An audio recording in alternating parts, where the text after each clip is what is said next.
Michigan is one of 7 swing states that could decide the U.S. presidential election, which is why Vice President Kamala Harris and former President Donald Trump have been spending a lot of time there lately.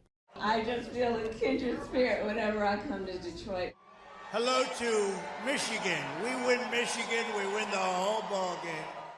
Detroit was once known as the automobile capital of the world, but auto manufacturing has been declining in Michigan for decades, spurred by automation and companies moving abroad. That has meant a huge loss of well-paying jobs. And that's at least part of the story of how Michigan became an election battleground. Professor Michael Traugott of the University of Michigan unpacks this key swing state. I would say around 1980 was the beginning of the swinging part of the state.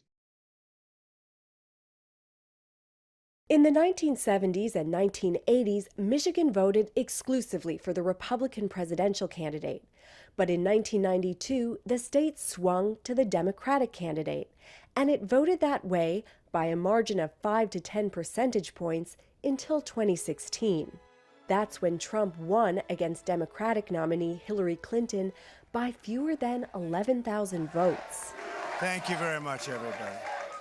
I would attribute that to strategic errors made by the Clinton campaign, not focusing enough, especially at the end of the campaign, on the state of Michigan.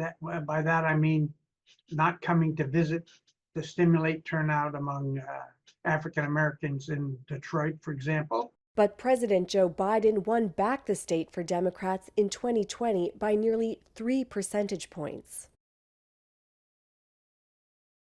Both Trump and Harris are working hard to win over white working-class voters and their labor unions.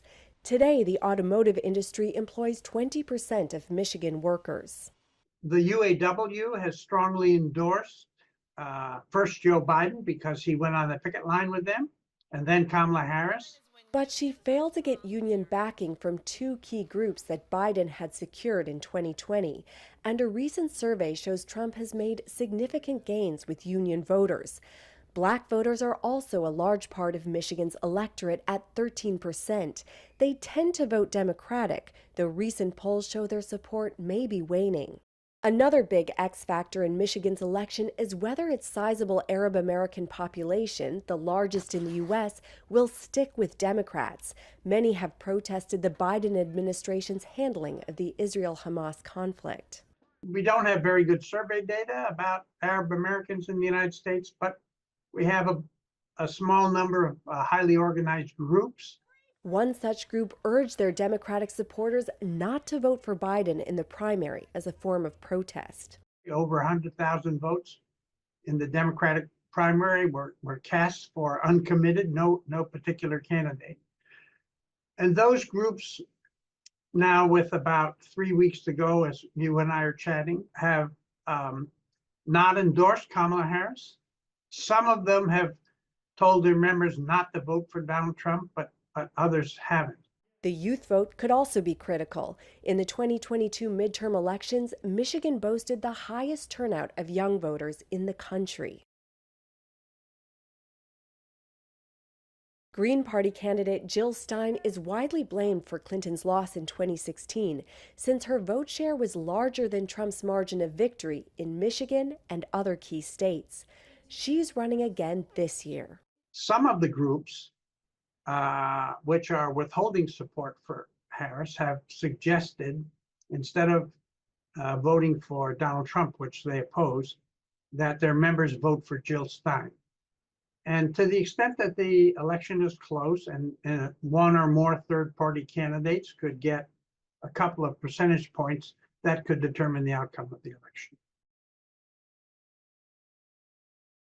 Like every other swing state, the economy, particularly inflation, is the biggest concern, but other issues are also getting attention. Traugott says abortion could be a big mobilizing issue for women.